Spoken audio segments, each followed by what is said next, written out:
I want to tell you about the day I stopped believing that a person could ever be a form of payment. It happened on a small trading post at the edge of known space, a place called Outpost Rel, where the lights were always a little too dim and the air always smelled like fuel and old metal. I was a trader. Nothing special. My ship was old, my accounts were low, and I was owed money by a man named Dresic, who worked for a group called the Vashtu Combine. I had carried cargo for him across a dangerous stretch of space called the SETI Corridor, 3 times, and each time he promised payment that never came. So when I finally landed at Rel to collect what I was owed, I expected credits. I expected numbers moving from his account to mine. I did not expect what actually happened. Dresic met me at the docking ramp with a nervous smile, the kind of smile people wear when they know they are about to disappoint you. He told me the Combine's accounts were frozen, that he could not pay me the way he had promised. Then he said something that changed everything. "I have something better," he said. "Something worth more than the credits I owe you." 2 of his workers rolled out a large container, the kind used to hold cargo that needs to be kept still and quiet. When they opened it, I saw a girl inside. She was not human. Her skin had a soft blue-silver color, like moonlight on water, and her eyes were a deep gold, brighter than anything I had ever seen. She did not cry, she did not beg, she simply looked at me, calm and steady, the way someone looks at a storm they cannot stop, only wait for. "She is registered," Dresic said, sounding proud of himself. "Full papers, she is worth 4 times what I owe you." I stood there for a long moment, looking at that container, feeling something twist inside my chest.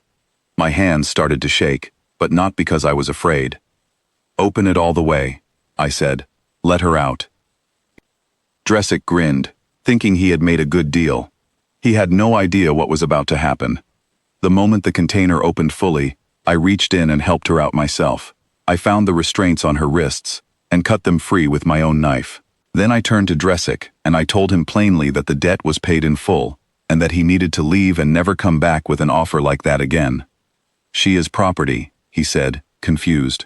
"You are supposed to take her as payment, not set her free." "Not anymore," I said. "She's not cargo. She's not currency. You need to go now, before I change my mind about how polite I am being."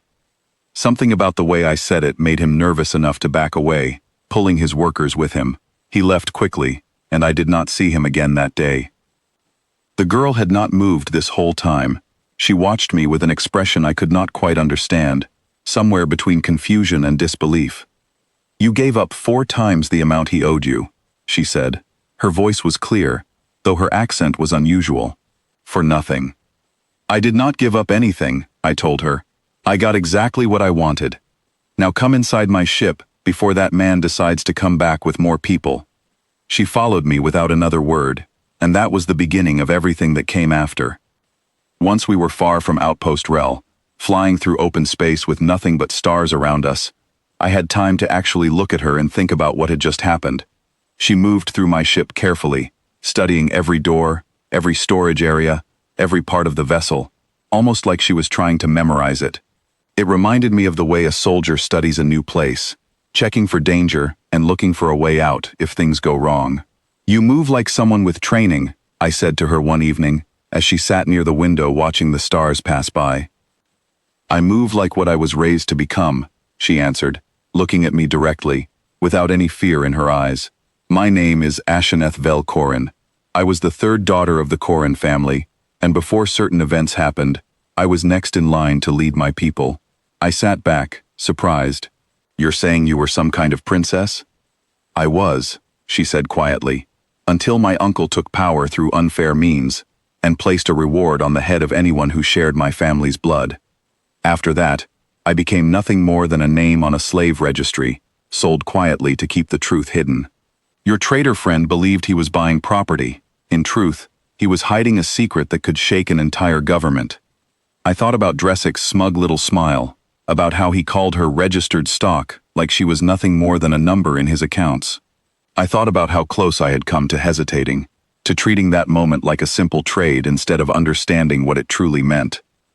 "The tracking chip needs to come out," I said. "Tonight, if possible." She studied me carefully. "You do not understand what you are inviting onto this ship." My uncle has resources. He has people whose only job is to search for those like me. He will not stop looking, and when he finds this ship, he will not be gentle with anyone who helped me. Then let him look, I said. Let him spend all his resources trying to find us. He is going to learn that some things are not his to take, no matter how much power he thinks he has. She did not fully understand, not right away, why a stranger would give up a fortune and put himself in danger for someone he had known for less than a single day. I tried to explain it to her the best way I could, sitting there with the stars outside the window and the quiet hum of the ship around us. Where I come from, I said, a person is never a form of payment. It does not matter what papers say, or what number is attached to someone's file. Owning another person, no matter how it is written down or explained, is not something that can be fair. It is simply wrong, dressed up to look normal. She was quiet for a long time after I said that. Then, softer than before, she spoke again. On my world, that kind of thinking would be considered very unusual. That's usually what people say, I replied, checking the navigation charts for a safe path ahead, right before things start to change for the better. She almost smiled at that. It was small, barely there, but I noticed it, and I had a feeling I would be seeing that same expression many more times in the days ahead.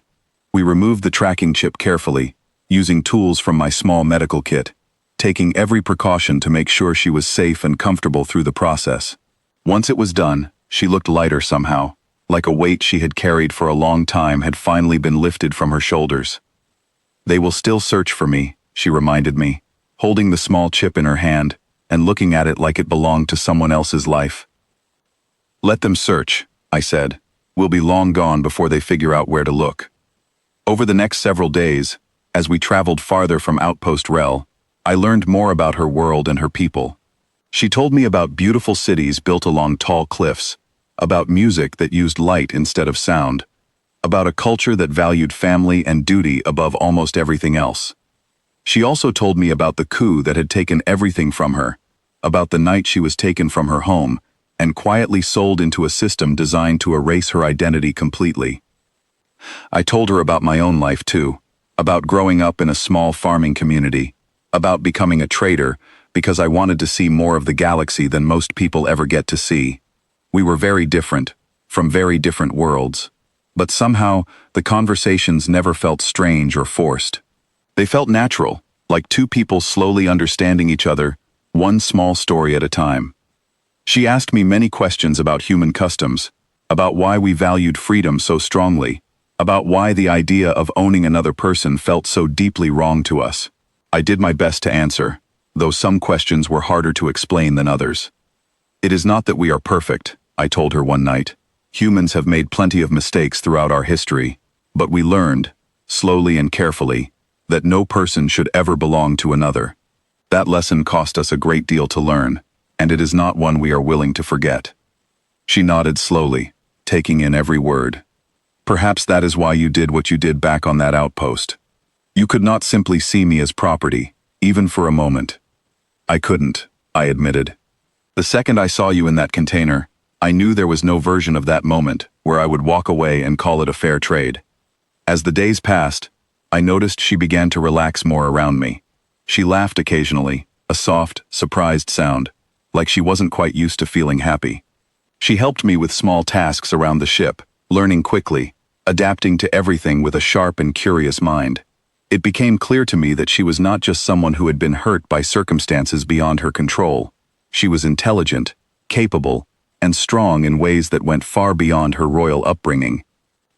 One evening, as we sat together looking out at a distant, glowing nebula, she turned to me with a serious expression. When we reach a safe place, she said, I intend to find a way to reclaim what was taken from me, not just my title, but fairness for my family and my people. I do not expect you to join that effort. You have already given me more than I could ever repay. You don't owe me anything, I said. But for what it's worth, I don't think I could just walk away and forget about all this, even if I wanted to. She looked surprised, then thoughtful. Why would you continue to help someone who cannot offer you anything in return? Because that's not really why people should help each other, I said. Not for payment, not for reward, just because it's the right thing to do. She was quiet after that, staring out at the stars, and I could tell she was thinking deeply about everything that had happened since the moment I pulled her out of that container. For someone who had been treated as property for so long, the idea of someone helping her simply because it was right seemed almost impossible to fully accept. As our ship continued its journey through the quiet darkness of space, I understood that this was only the beginning of a much longer story. Somewhere behind us, searchers were likely already looking, following whatever few clues they could find, determined to bring back the missing princess and silence anyone who had helped her leave. But for now, in this small, quiet moment between the stars, none of that mattered. I had gone to collect a simple debt, expecting nothing more than numbers and credits. Instead, I had found someone whose courage, intelligence, and quiet strength reminded me why fairness and freedom were worth protecting, no matter the cost. Whatever challenges waited for us ahead, I knew one thing for certain.